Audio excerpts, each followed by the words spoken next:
1526 में भारत आए मुगलों ने करीब करीब पूरे भारत पर एक छत्र राज किया, लेकिन भारत के कुछ इलाके ऐसे भी थे जहां मुगल बार बार कोशिश करने के बावजूद अपना राज स्थापित नहीं कर सके। ऐसा ही एक राज्य है असम, जिसमें सैकड़ों सालों तक अहोम वंश का शासन रहा।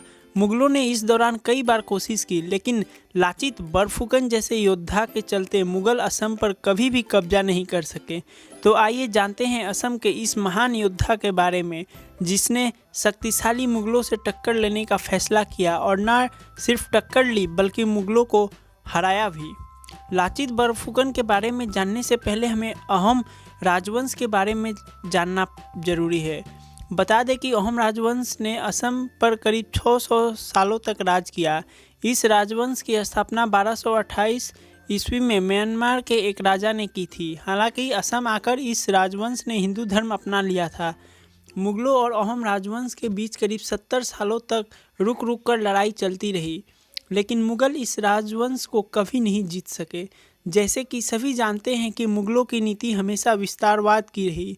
इसी नीति का नतीजा था कि उन्होंने लगभग पूरे भारत पर राज किया। मुगलों और अहोम राजवंश के बीच लड़ाई भी इसी विस्तारवादी नीति के कारण हुई। 1218 से शुरू होकर अहोम राजवंश का असम पर राज अंग्रेजों के ज़माने तक मतलब 1826 ईस्वी तक चला।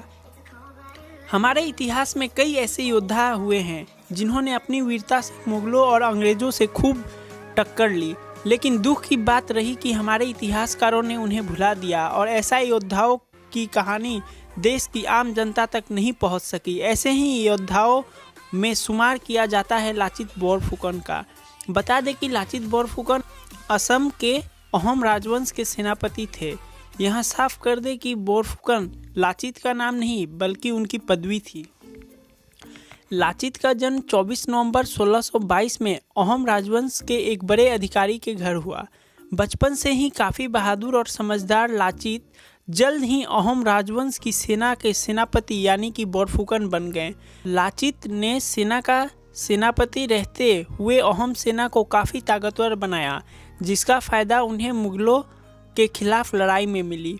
इतिहासकार का कहना है कि 1662 में मुगल सेना ने गुवाहाटी पर कब्जा कर लिया था, जिसके बाद अगले 5 सालों तक गुवाहाटी मुगलों के पास रहा। लेकिन 1667 में गुवाहाटी पर एक बार फिर से अहोम राजाओं का कब्जा हो गया। इस लड़ाई के नायक रहे लाचित बोरफुकन, जिन्होंने बड़ी ही चतुराई और वीरता से मुगलों को गुवाहाटी से खदेड़ दिया। इसके बाद लाचित बोरफुकन के नेतृत्व में ही ऐतिहासिक सराय घाट की लड़ाई लड़ी गई, जिसमें मुगलों का एक बार फिर मुंह की खानी पड़ी।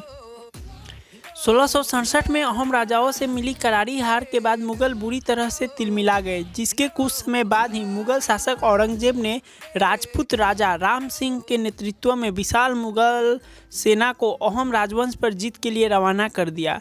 1669 से 1670 में मुगल सेना और अहोम राजाओं के बीच कई लड़ाइयाँ लड़ी गई, जिनका कोई ठोस नतीजा नहीं निकल सका। इसके बाद 1671 में सराय घाट इलाके में ब्रह्मपुत्र नदी में अहोम सेना और मुगलों के बीच ऐतिहासिक लड़ाई हुई। यह लड़ाई इतिहास की अहम लड़ाइयों में गिनी जाती है, जिसने पानी में लड़ाई की तकनीक को नए आयाम दिए।